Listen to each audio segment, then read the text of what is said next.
Millionaire's CEO in coma shockingly awakens. A young nurse's secret changes everything. Beneath the relentless glare of hospital fluorescence, Arcadia Hills Private Hospital buzzed with restless energy, yet no room felt more tense than room 402. Its sole occupant, Nicholas Hawthorne, lay eerily still, tethered to a life-sustaining web of tubes and machines.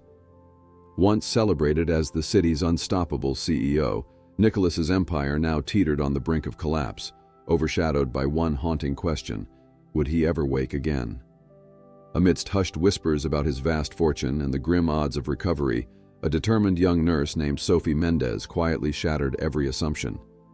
Not content to watch her patient fade, she braved skeptical doctors and overbearing relatives to give Nicholas more than just medical care. She offered a lifeline no amount of money could buy. But just as a faint spark of consciousness flickered behind his vacant eyes, a jealous power fight exploded in the wings, threatening to destroy both of their futures.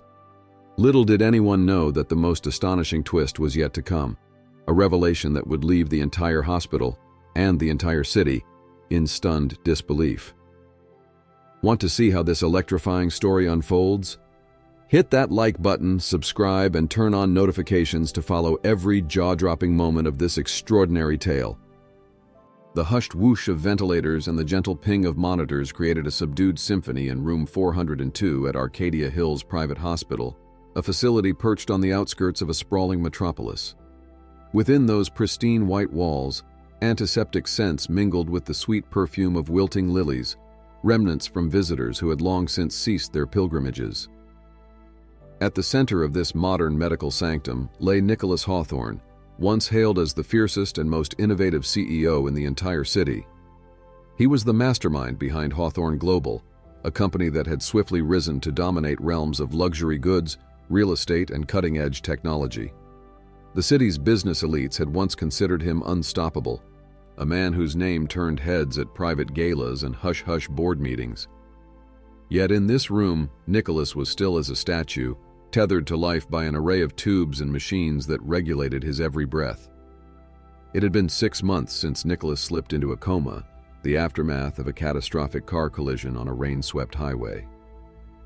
In those 6 months, many of his wealthy acquaintances gradually lost faith in his recovery, mourning him in their own detached, socialite ways.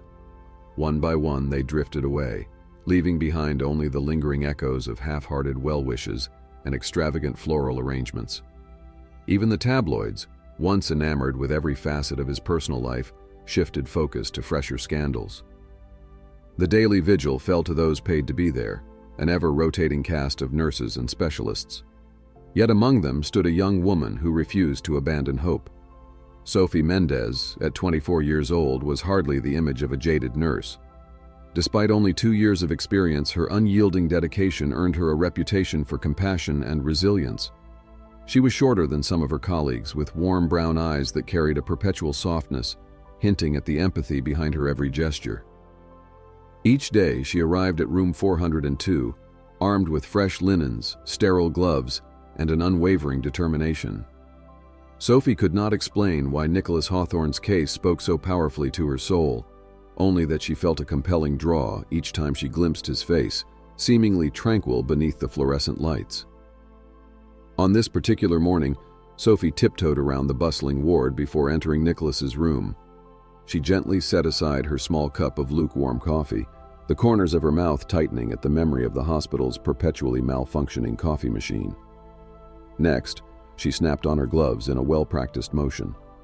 Even after these long months, she managed the tasks of changing bandages and catheters with patient diligence. Softly, she tugged at the sheets around Nicholas's tall frame. The machines beeped in a familiar rhythm, and she found herself humming a gentle tune under her breath, the melody stolen from a distant childhood memory. "Good morning, Mr. Hawthorne," Sophie said, forcing a little cheer into her tone. She examined the monitors above him, ensuring the blood pressure lines and heart rate readings were stable.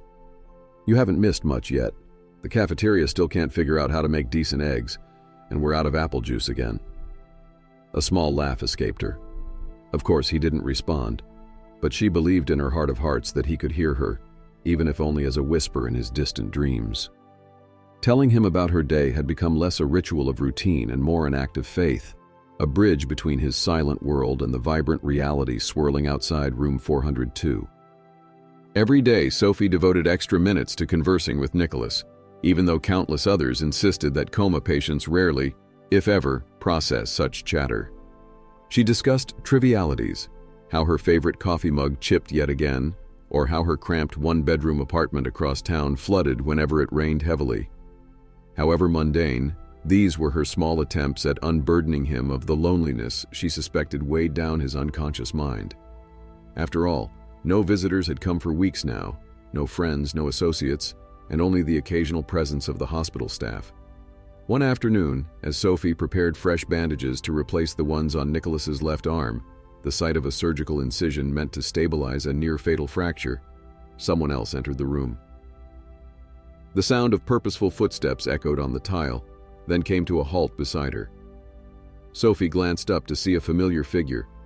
Dr. Palmer, the head of neurology, stood with his arms folded, eyes skimming through Nicholas's chart with clipped efficiency. Dr. Palmer was in his early 50s, hairline receding, and mustache meticulously trimmed. Renowned for his stern bedside manner, he had a certain relentless logic that made him excellent in the operating theater, yet somewhat aloof in personal interactions. "How's he doing today?" he asked without looking up, flipping a chart page swiftly. Sophie straightened, careful to maintain the professionalism expected of her. "All vitals are stable. Blood pressure has remained consistent, no new infections. His fever from last week subsided after the antibiotics," she reported, stripping off her used gloves and disposing of them properly. Dr. Palmer studied Nicholas's pale face and made a few quick notes. "Let's continue monitoring.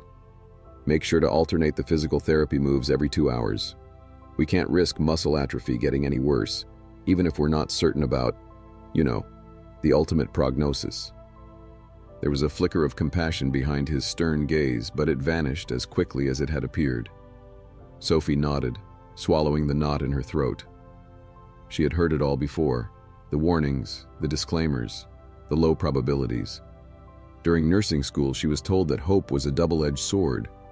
But with Nicholas, her instincts insisted that there was still a flicker of consciousness beneath the surface.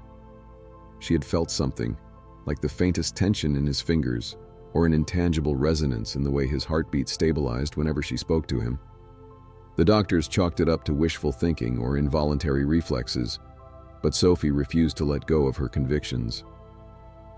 When Dr. Palmer left, the room felt emptier than before. Sophie tore open a package of sterile gauze, carefully sterilized Nicholas's incision site, and began rewrapping the bandage. She offered a soft apology each time she thought her movements might cause him discomfort, though logically she knew he shouldn't feel pain in his current state. Still, she believed in treating Nicholas with the same respect she would show any conscious individual. "Hey," she murmured, her voice barely above a whisper. "I know you might be tired of me talking your ear off, but please don't give up. You're strong enough to come back to us. I can feel it." Outside, the sun had begun its slow descent, casting long golden rays across the sterile floor, and Sophie's words carried into that glow a promise of warmth against the hospital's mechanical rhythms. Despite Sophie's unwavering optimism, the rest of the hospital staff had essentially resigned themselves to the idea that Nicholas Hawthorne was never returning to the realm of the living. During breaks in the cafeteria or downtime in the staff lounge, Sophie overheard whispers of how Hawthorne Global might collapse without its visionary leader, or how Nicholas's mother, Genevieve Hawthorne, would likely seize total control of the empire. Sophie knew only snippets about Genevieve, rumors that she was as formidable as her son had once been. Some said she was even colder, a titan of status and image who had an uncanny ability to appear at philanthropic galas while ensuring her heart never left the boardroom. For all the talk, Genevieve rarely visited. Indeed, the sum total of Sophie's encounters with her amounted to a single conversation in those 6 months, a curt exchange that lasted under 2 minutes. In that brief instance, Genevieve had made it clear that she expected only the finest care for her son, then breezed out before Sophie could even stammer out a greeting. More often than not, Genevieve funneled updates through private phone calls to Dr. Palmer, or by dispatching a personal assistant to do what she termed checkups on the hospital staff's performance. By the start of the 7th month of Nicholas's coma, the wave of media hype had crested and receded. The paparazzi had long since abandoned their stakeouts around Arcadia Hills Private Hospital, pivoting to the next salacious scandal or trending topic. Although the halls felt calmer without the constant camera flashes, Sophie still sensed an underlying tension. It was as though Nicholas's condition was a ticking clock, silently reminding everyone of the day he might be declared legally incompetent, handing over the entire corporation to someone else. Meanwhile, Sophie's daily life was consumed by her responsibilities, both professional and personal. After her shifts, she'd hurry home to her mother, whose health was in a precarious state thanks to chronic rheumatoid arthritis and a failing kidney. Medical bills piled on the kitchen table daily, a persistent reminder that Sophie's modest nurse's salary barely covered the essentials. Yet not once did she consider giving up her position at Arcadia Hills. Even when exhausted, even when facing her own personal struggles, she found a renewed sense of purpose whenever she stepped into room 402 and saw Nicholas's face, serene yet resolute. It wasn't that Sophie believed in miracles blindly.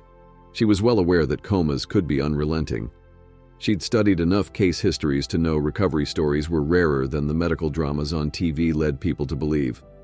Still, she felt something intangible here, a nuance in Nicholas's condition that she couldn't rationalize.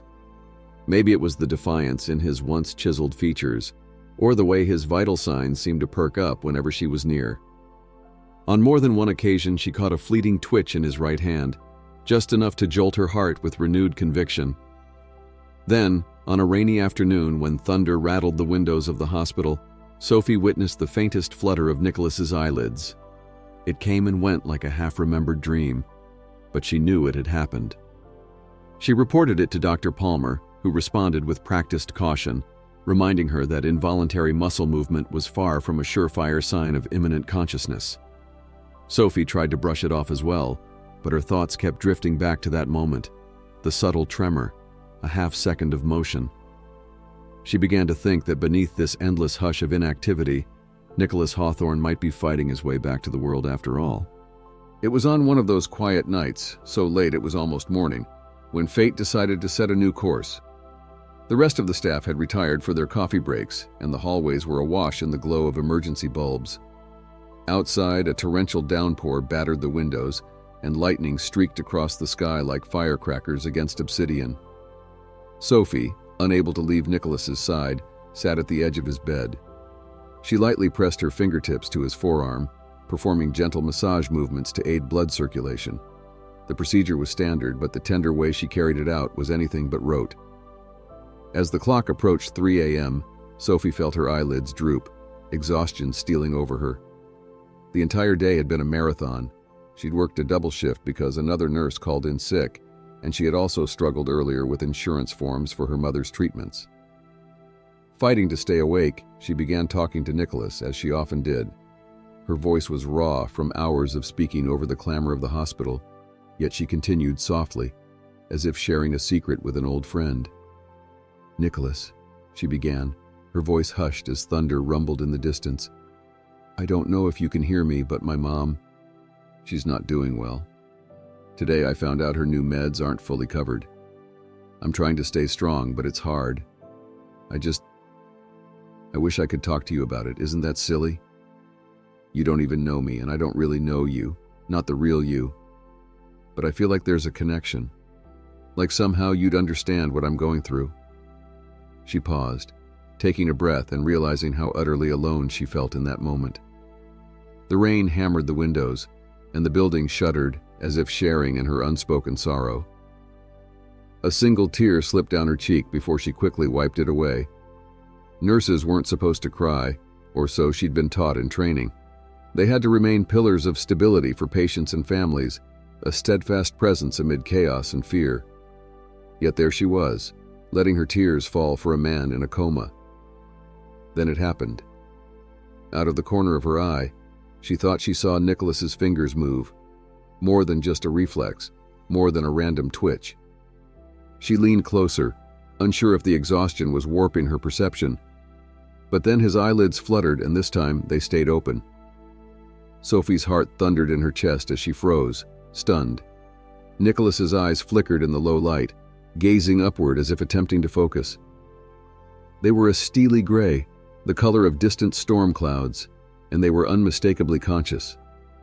"Nicholas," she whispered, hardly believing what she was seeing. Her breath felt caught somewhere between her lungs and her racing heart. This time there was a response in the air, faint but palpable, a subtle shifting of his facial muscles, a hint of awareness in his gaze. Sophie shot up from her chair, adrenaline obliterating her fatigue.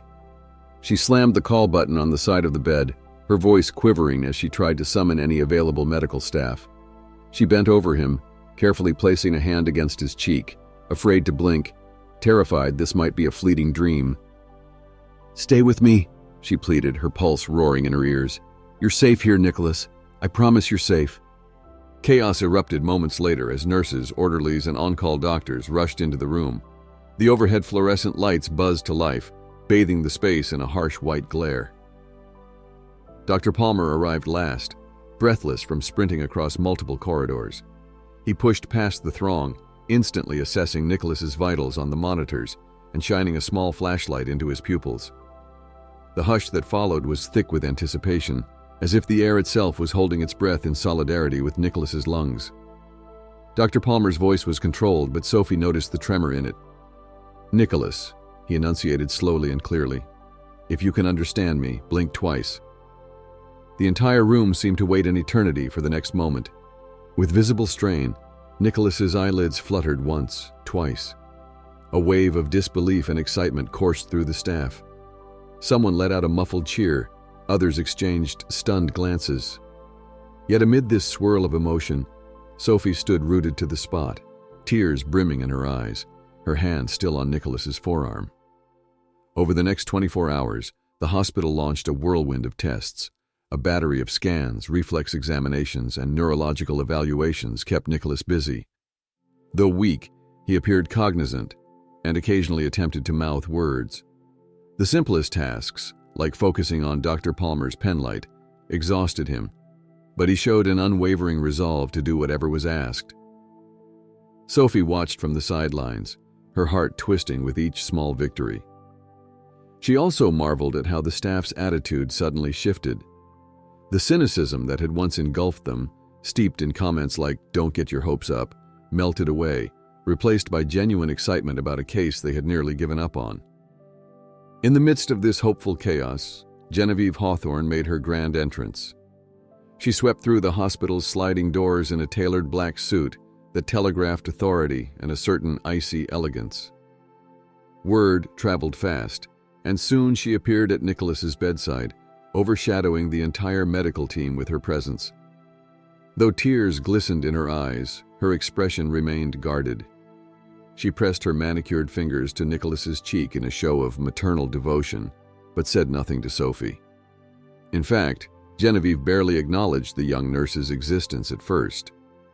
Several hours later, once the test results indicated that Nicholas's brain function was on a slow but genuine path to recovery, Genevieve cornered Dr. Palmer outside the room. Sophie lingered nearby, tidying up supplies and hoping she could slip away unnoticed. But Genevieve's voice carried, crisp and accusatory. 6 months in a coma, and you all told me there was almost no chance. Now he's awake just like that. Dr. Palmer attempted a diplomatic tone.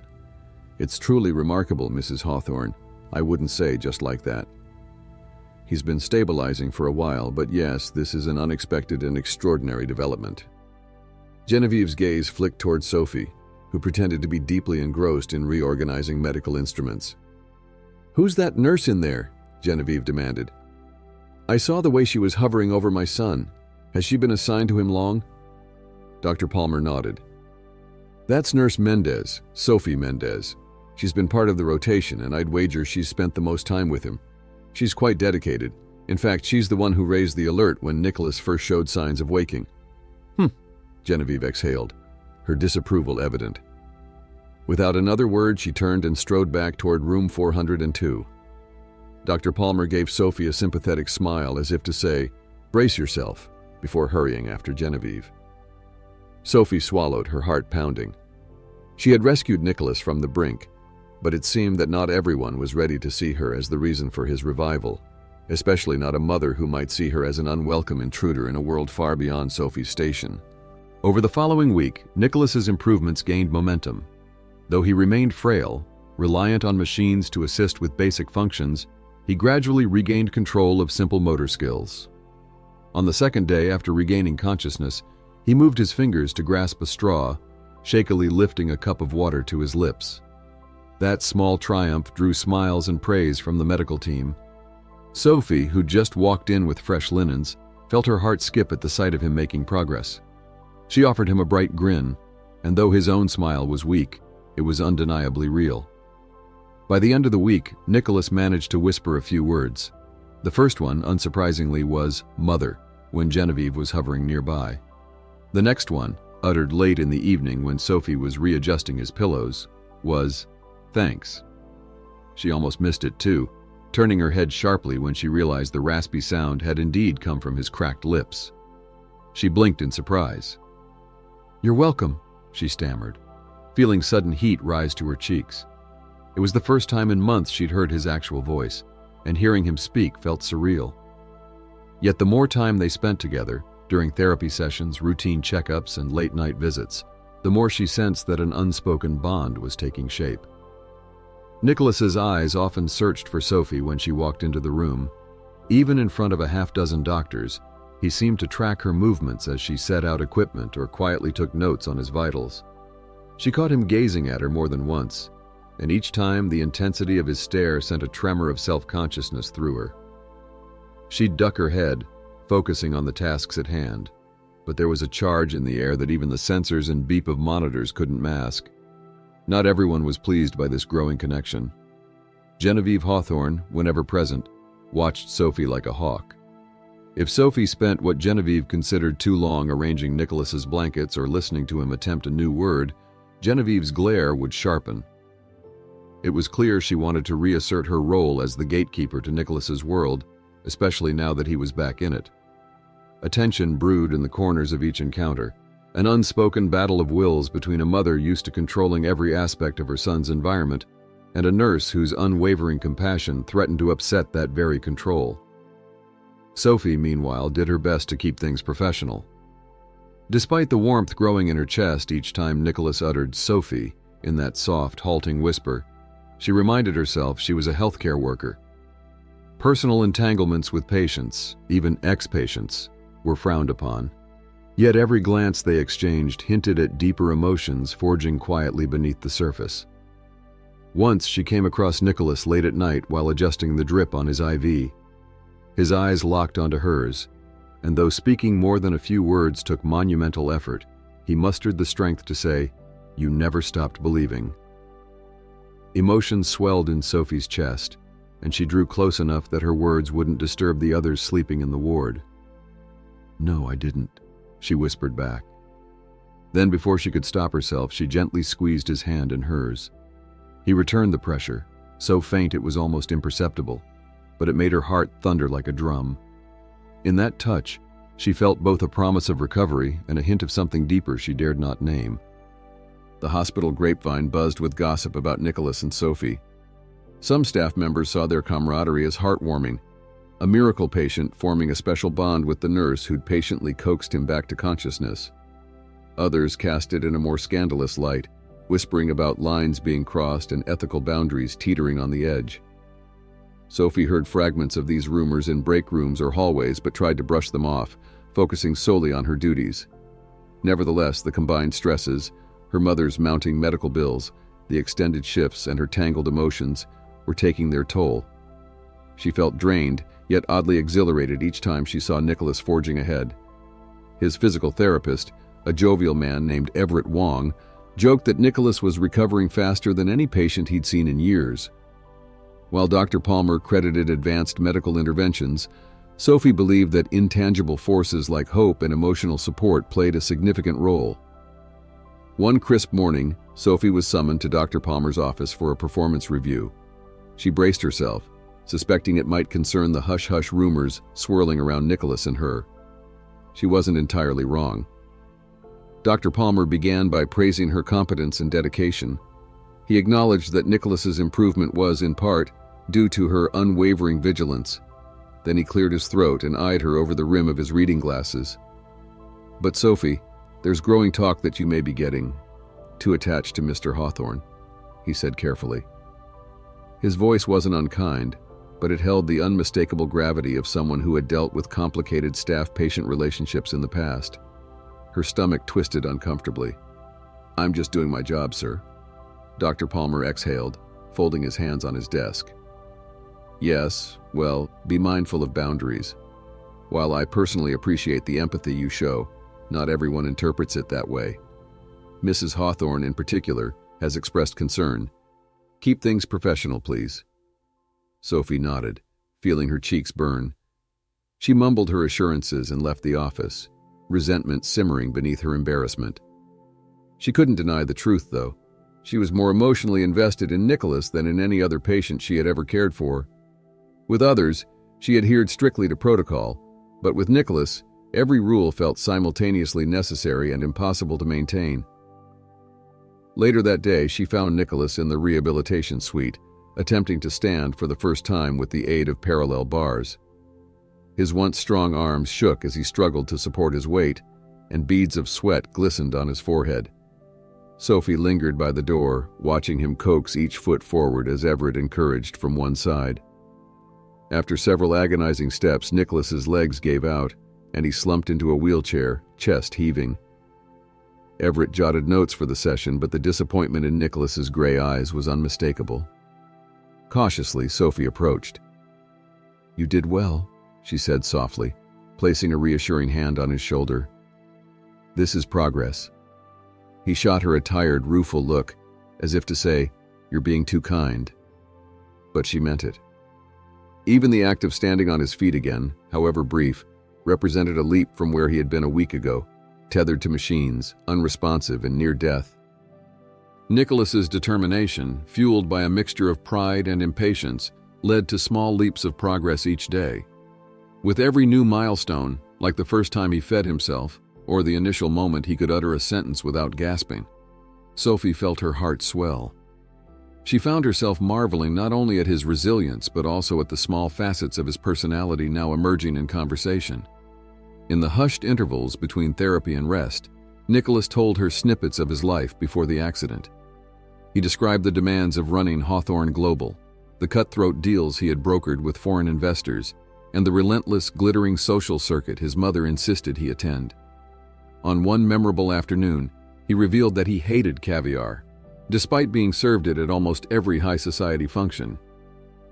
Sophie couldn't help but giggle at his mock-horrified expression as he recounted politely swallowing down spoonfuls of expensive fish eggs to avoid scandalizing important clients.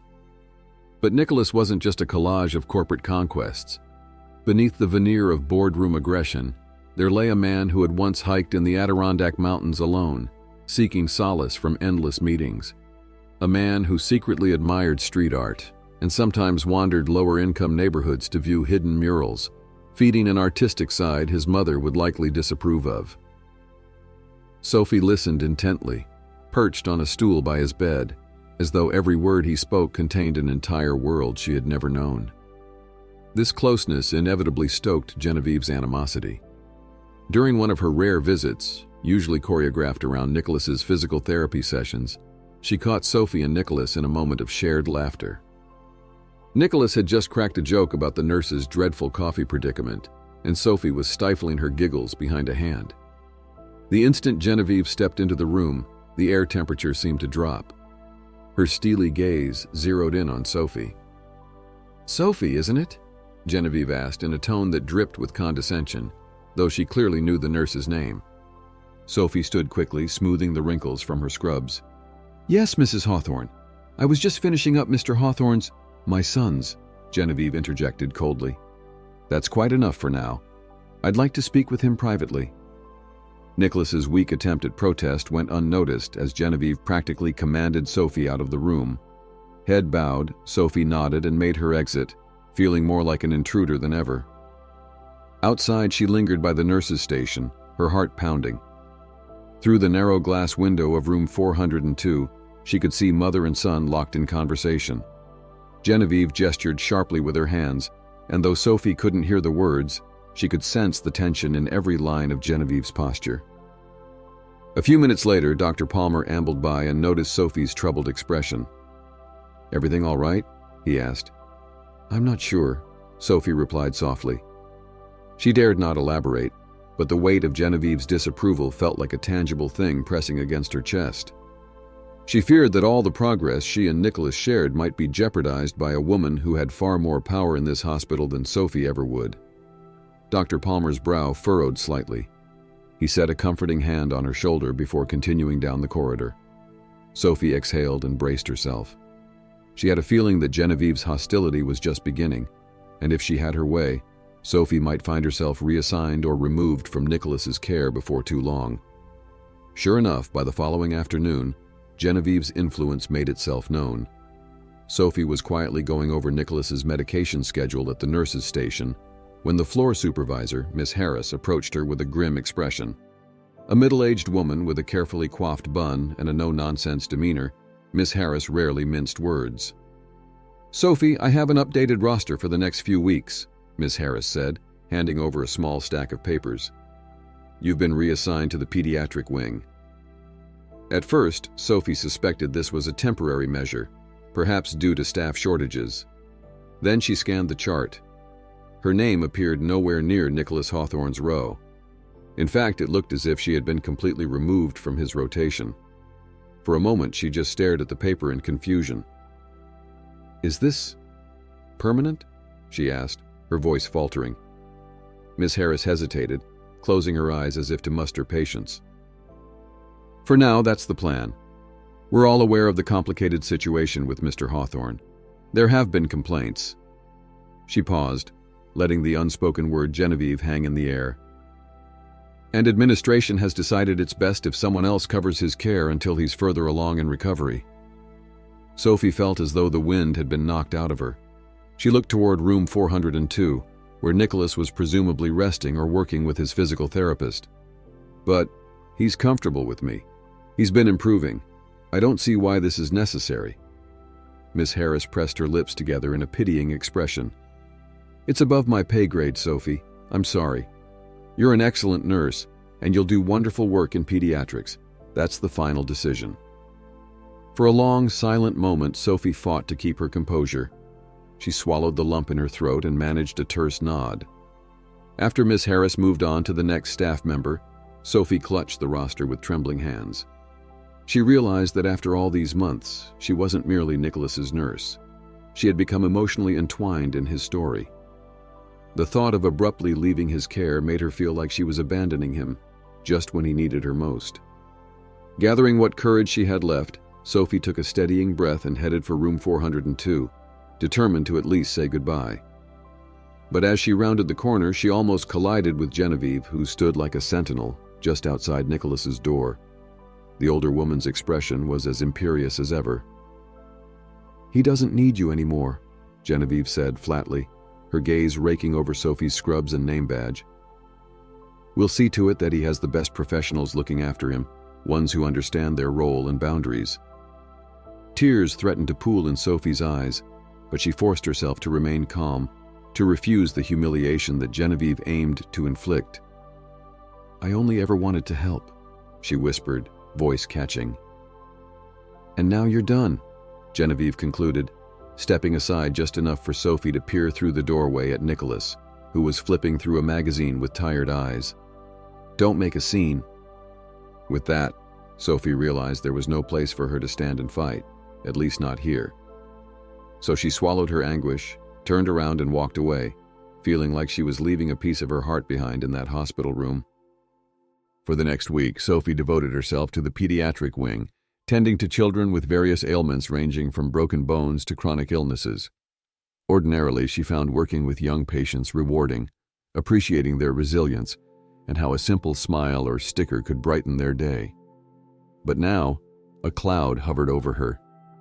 Every time she passed by the elevator leading to Nicholas's floor, a pang of longing struck her heart. She wondered how he was faring, whether he had progressed or regressed without her presence. Every so often, she heard whispers from colleagues who still worked on the adult floors. Nicholas Hawthorne had another breakthrough in therapy, someone mentioned by the vending machine. He managed to walk 5 steps unassisted, another nurse said during a coffee break. Each rumor lifted her spirits briefly, only to remind her that she was no longer part of that journey. Sleep was elusive at night. Sophie tossed and turned in her modest apartment, recalling the conversations she'd had with Nicholas, the cautious smiles they exchanged, the glimmer of hope that danced in his eyes whenever he accomplished a new milestone. More than once, she jolted upright from dreams where Nicholas was calling out for her, only to be barred from seeing him by a shadowy figure who resembled Genevieve. One particularly restless night, Sophie decided she could no longer remain in this state of limbo. She planned to approach Miss Harris again, maybe even Dr. Palmer, to plead her case or at least ask for a supervised visit. She reasoned that she had every right to say a proper farewell to a patient she had tended for months, whether or not Genevieve approved. But before she could act on that plan, an event occurred that changed everything. It happened during a low-key Tuesday afternoon, the kind of day where the hospital's corridors seemed half asleep themselves. Sophie was administering medication to a toddler with pneumonia when her phone vibrated in her pocket. She checked the screen. An unfamiliar number. Normally, she wouldn't answer while on duty, but an odd sense of urgency compelled her to pick up. "Hello?" she said quietly, trying not to disturb the toddler. There was a pause, followed by a soft, breathy voice. "Sophie, it's Nicholas." Her heart lurched. For an instant, she thought she might be dreaming again. She ducked into the hallway, pressing the phone closer to her ear. "Nicholas, how? Are you okay?" "I'm fine," came his whispered reply, though he sounded exhausted. I got your number from a nurse friend of yours. Don't be mad at her, I practically begged. Listen, I just needed to hear your voice. He trailed off, and Sophie could almost picture him battling a swirl of emotions. Her throat tightened with longing. "Nicholas, I'm so glad to hear you're all right. I've been worried." "I know," he managed. "I've missed you, Sophie. I don't understand why you were taken off my case, but things aren't the same here without you." Stunned, she glanced around the hall to ensure she was alone. The fluorescent lights above seemed to hum louder than usual. "Your mother," she began haltingly. "She thought it best if—" "I know exactly what she thought." He cut her off, voice growing tighter. "Look, I can't talk long, but I have to see you. Will you meet me tonight after your shift in the North Wing garden? I'll get one of the orderlies to help me there." Sophie's pulse hammered. She barely managed to whisper her agreement before the line went dead. For a few seconds, she simply leaned against the wall, trying to collect herself. Emotions roiled within her. Gratitude, excitement, fear of defying Genevieve's edict. But none of it mattered. If Nicholas wanted to see her, then she'd face any risk to be there. That evening, Sophie's anxiety soared as she finished her pediatric shift. The North Wing garden was a small, partially enclosed courtyard enclosed by towering hospital walls, usually deserted by nighttime. She slipped through a side door leading to this open-air space, the crisp air reminding her how stuffy the hospital halls had been. The overhead lamps cast pools of muted light across rose bushes and benches, their blooms faintly illuminated against the gloom. She found Nicholas seated on a bench near a raised flower bed. He was bundled in a light jacket, and an IV pole stood sentinel by his side, the bag of fluids glowing under a nearby lamp. The gentle breeze played with his hair, which was longer now and brushed against his pale cheeks. He looked thinner, still carrying the signs of his prolonged hospitalization, but in the subdued light, Sophie thought she glimpsed the man he might once have been, strong, self-possessed, and quietly commanding. "Sophie," he said softly, as she approached. His eyes shone with relief. "Thank you for coming." She slipped onto the bench beside him, careful not to jostle the IV pole. "Of course," she replied, her voice shaking with the pent-up emotion of the past week. "I'm so sorry I was pulled away. I never wanted to leave."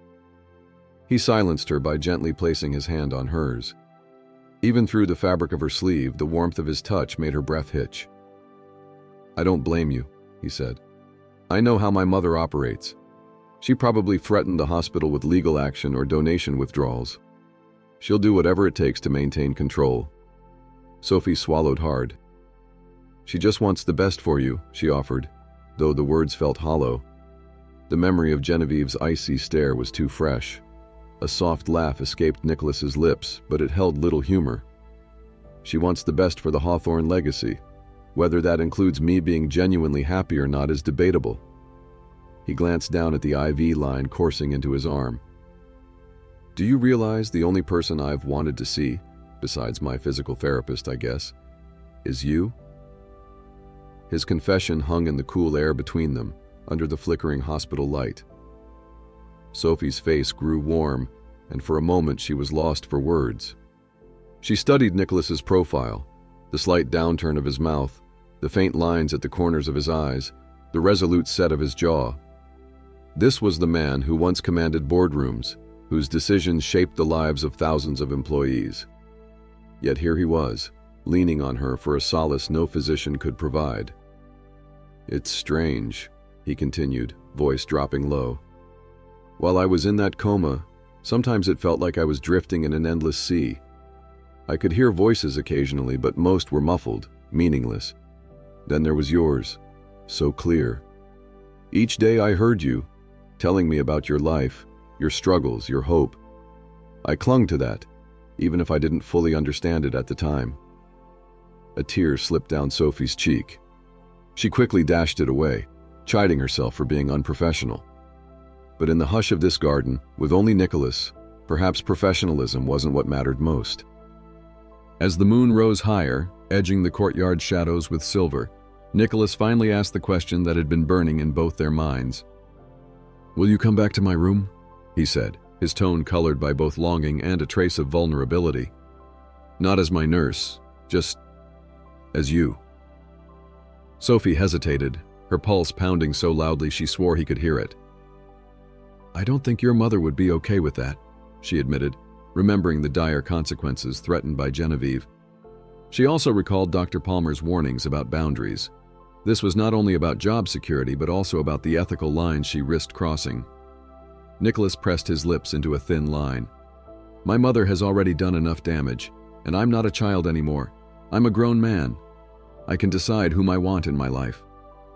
He shifted, wincing slightly, his healing body still protesting prolonged movement.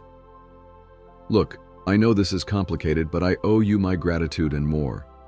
You saved me, Sophie. More than the doctors, more than the machines. Something about your faith in me. I needed that. Her eyes stung with fresh tears. She wanted to say so many things, how she'd felt an unexplainable pull toward him from day one, how she admired his grit, how she, too, found comfort in simply speaking to him when no one else was listening. But all she managed was a small nod. I'd like to be there for you. For you, not just as a patient. He turned his gaze toward the hospital walls that soared around them, at the windows glowing in various rooms. Then come by after visiting hours. No one monitors me that closely, not now. And if they try to stop you, I'll tell them you're here with my permission. Sophie's heart wavered between excitement and apprehension. She felt the gravity of stepping over a threshold that could forever alter her career. But looking at Nicholas, the man who fought so hard to reclaim his life, she knew she couldn't turn away. All right, she whispered. I'll come. They lingered there a while longer, speaking in hushed tones about everything and nothing. Nicholas mentioned that, ironically, despite the protestations of his mother, he planned to scale back his involvement in Hawthorne Global once fully recovered. I've been forced to slow down, he mused, eyes reflecting the gentle lamplight. And I realize I never took time to live outside of board meetings and business calls. That was never me, Sophie. It was me chasing my mother's approval. Sophie offered him a timid smile, gently brushing a fallen leaf from his shoulder. You'll figure it out, she said, her voice brimming with genuine faith in him. Just like you figured out how to wake up when everyone else had given up. They parted with a delicate hug, the awkwardness of maneuvering around his IV line overshadowed by the comforting warmth of each other's presence. As Sophie watched an orderly wheel Nicholas back indoors, she felt a surge of determination. No matter what obstacles Genevieve Hawthorne placed in her path, she couldn't ignore the depth of what she shared with Nicholas, something that transcended hospital wards and social strata alike. Sophie's clandestine visits to Nicholas's room began that same week. Careful to avoid Miss Harris's watchful eye, she timed her arrival after official visiting hours ended. She'd slip onto the adult care floor, occasionally nodding at a security guard or a fellow nurse who was too busy to question her presence. Room 402 was always dimly lit by a single lamp and the faint glow of medical monitors, the hush of night bringing a sense of intimacy they could never find during the day. Nicholas greeted her with a slow, grateful grin each time she sneaked in. They'd talk about their respective days, he about the new exercises introduced by his physical therapist, she about the bright-eyed children in pediatrics. They steered clear of discussing his mother, as if acknowledging Genevieve's iron presence might dispel the fragile sanctuary they'd built. Sometimes Nicholas would test the limits of his strength by walking a few steps around the room, with Sophie hovering close by to catch him if he stumbled. Other times they'd simply sit in companionable silence, their hands occasionally brushing. Sophie would leave, heart racing, always double-checking the hall to ensure no one spotted her. Eventually they grew more comfortable in those evening rendezvous. Nicholas asked for details about Sophie's life outside the hospital. She confided in him about her mother's worsening condition, the dread of never-ending hospital bills. In turn, Nicholas spoke of guilt at being so privileged while someone like Sophie struggled to pay for essential care. One night, as they stood by the window looking out at the city lights, he said, "When I recover, I'll do something about it. People shouldn't have to choose between rent and medical treatment." Sophie believed he meant it, yet she also knew how complicated the world was, how the wealthy often threw money at charities without changing the system. But she found herself trusting Nicholas in a way she rarely trusted others with big promises.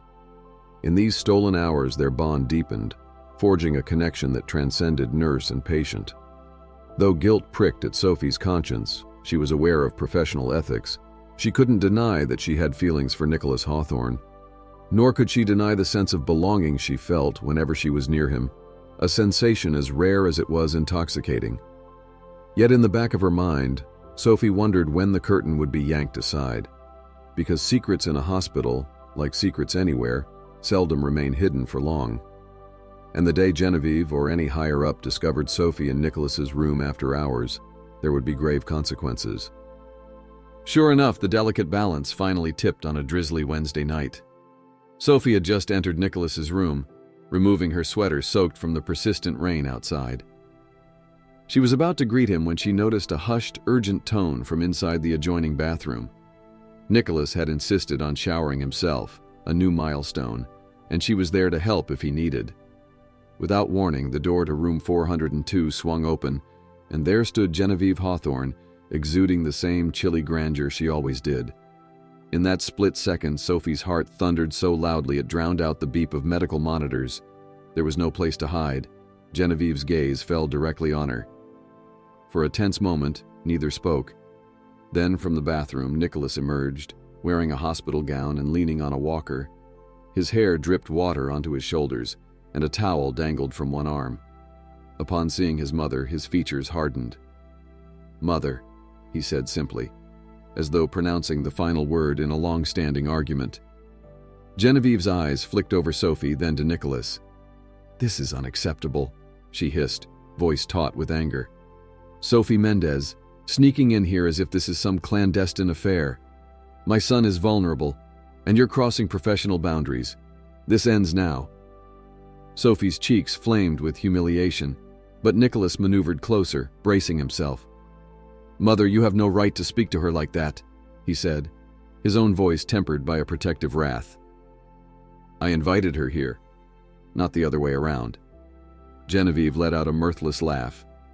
"You expect me to believe that you, Nicholas Hawthorne, CEO and figurehead of an entire corporation, need a pediatric nurse to keep you company at night? She's clearly taking advantage of your gratitude." Her gaze zeroed in on Sophie. "Or perhaps you're milking a scenario to make yourself indispensable. Either way, consider yourself dismissed." A tremor of anger coursed through Sophie. She opened her mouth to speak but found her words lost, overshadowed by the humiliating accusations. But Nicholas refused to let her stand there defenseless. Shifting the walker to one side, he snapped, "She is not dismissed from anything, except perhaps this toxic environment you insist on creating. You act like I'm still comatose, incapable of making my own decisions.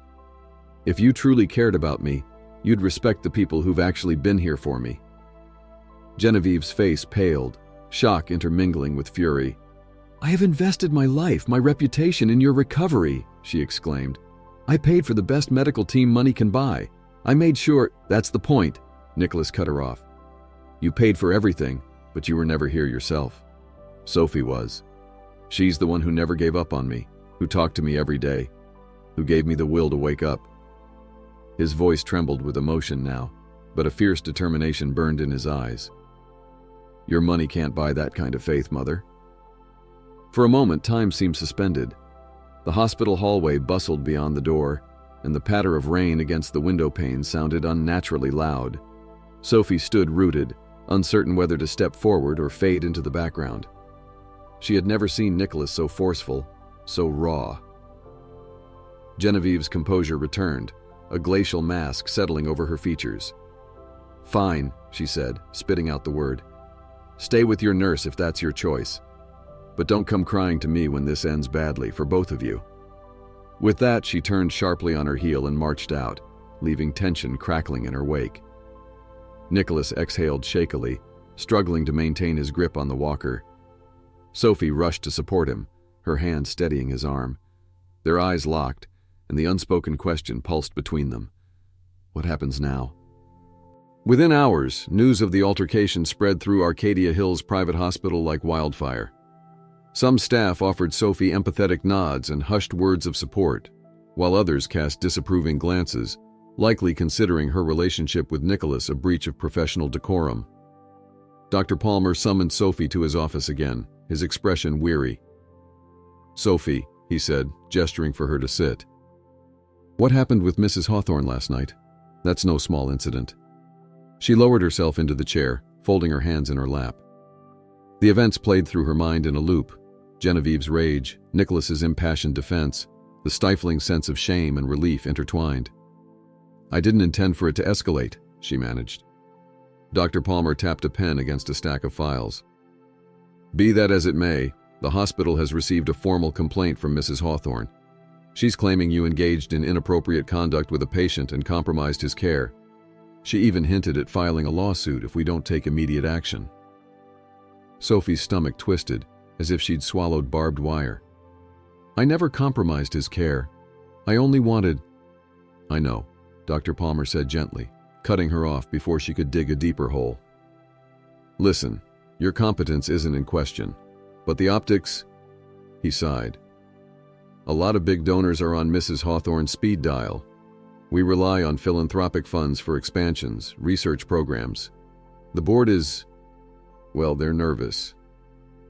Tears threatened to sting Sophie's eyes, but she blinked them back, determined not to break down. "So you're firing me?"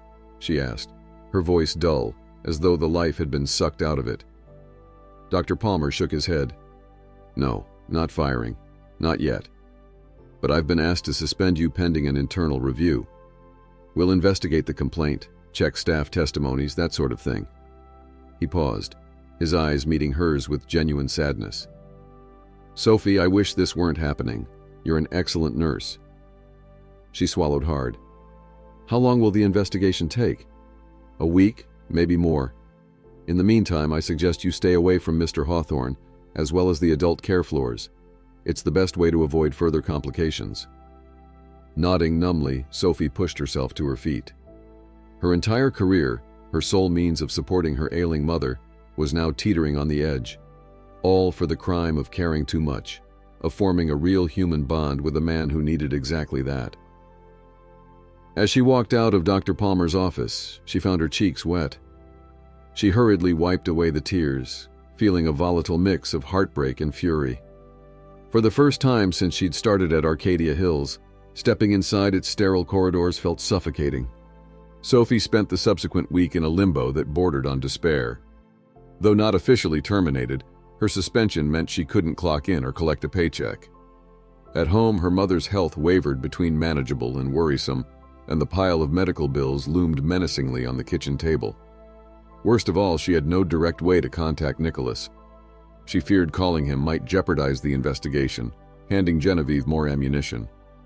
Yet the storm unfolding at Arcadia Hills was far from quiet. Nicholas, upon learning about Sophie's suspension, demanded meetings with Dr. Palmer and the hospital board. Each time he was stonewalled by legal stipulations, told that the matter must follow due process. Frustrated but not deterred, he decided to go to the media, though in a different way than his mother might have. Word soon reached Sophie via a friend on staff that Nicholas was planning a press conference in one of the hospital's auditoriums. Initially, she assumed it would be a standard address about his miraculous recovery and Hawthorne Global's future, but rumors circulated that he had something far more personal to say. On the day of the conference, Sophie stayed glued to her small television in her apartment's living room. She had no invitation, no reason to be at the hospital, and dared not step foot there. The local news station aired the event live. The camera panned across a small stage flanked by hospital emblems, bright with overhead lights. Nicholas appeared, still leaning on a cane, but dressed in a sharp suit that hinted at the powerful businessman he once was, and, arguably, still could be. His voice, though a bit raspier than before, resonated with confidence as he greeted the gathered journalists. After thanking the medical team for his care, he paused, scanning the crowd with a level gaze. "I'd like to address some speculation and rumors about my recovery," he began, his words echoing through Sophie's tinny TV speakers. "Yes, my condition was dire. Yes, my doctors played a vital role. But there is one individual who truly brought me back. Sophie Mendez, a dedicated nurse who refused to give up on me when everyone else had." Sophie's pulse leaped. She sat upright, heart hammering. On screen, flashes from cameras illuminated Nicholas, capturing his resolute expression. "I owe my life to Miss Mendez," he continued. "During my coma, her voice, her compassion, were constants in the darkness. She was more than just a nurse. She was my anchor. And now, because of unjust complaints and gross misunderstandings, she's been suspended." He leaned forward, gripping the podium. "I'm here to say that I fully support Sophie. I consider the complaint lodged against her to be baseless. If anyone is to blame for breaching protocol, let it be me, for requesting her presence and confiding in her on a personal level. Miss Mendez showed me kindness when I needed it most, and I will not stand by while her career suffers as a result." Questions erupted from the journalists, but Nicholas held up a hand. "Hawthorne Global has always endorsed charitable endeavors, including supporting this very hospital. However, I cannot in good conscience continue that support if the institution allows good medical professionals to be persecuted for providing human decency and care. If Miss Mendez is not reinstated immediately, and if no apology is issued, I will withdraw all funding to Arcadia Hills Private Hospital and redirect it to a facility that values compassion over politics." Sophie clapped a hand over her mouth, eyes brimming with tears. She had expected Nicholas to defend her privately, perhaps, but never to take such a public and drastic stand. She could already picture Genevieve seething in some boardroom, watching her son unravel the carefully curated image she had maintained. Camera flashes intensified and reporters began shouting questions about corporate blackmail and conflicts of interest. Nicholas turned to face them directly. "Call it what you will," he stated, voice unwavering. "I'm simply doing what is right. Without Sophie, I might not even be here to speak to you. That's the truth." As the conference feed cut back to the newsroom, Sophie could hardly breathe. She stared at the screen, trying to process what she had just witnessed. Nicholas had effectively declared war on his mother's methods and the hospital's rigid bureaucracy, and he did it all for her. Within hours, her phone vibrated constantly. Messages of support from friends, confusion from coworkers, and even an invitation from one local TV show to do an interview. Social media, too, lit up with the story of the nurse who saved the CEO. People debated whether Nicholas was a romantic hero or simply using a power play. But one thing became clear: the hospital couldn't ignore him. The following morning, Dr. Palmer called. His voice was laced with relief and a hint of amusement. "Sophie, the board has decided to dismiss the complaint. Your suspension is lifted, effective immediately. They'd like you back on staff if you're still willing." Sophie swallowed the knot in her throat, her voice quivering. "Of course. I'll be there." She almost asked, "What about Genevieve?" but decided against it. She'd find out soon enough. For now, she was simply grateful that her career, her ability to care for her mother, and her connection to Nicholas would no longer be forcibly severed. Through her tears and trembling hands, a cautious, hopeful smile took shape.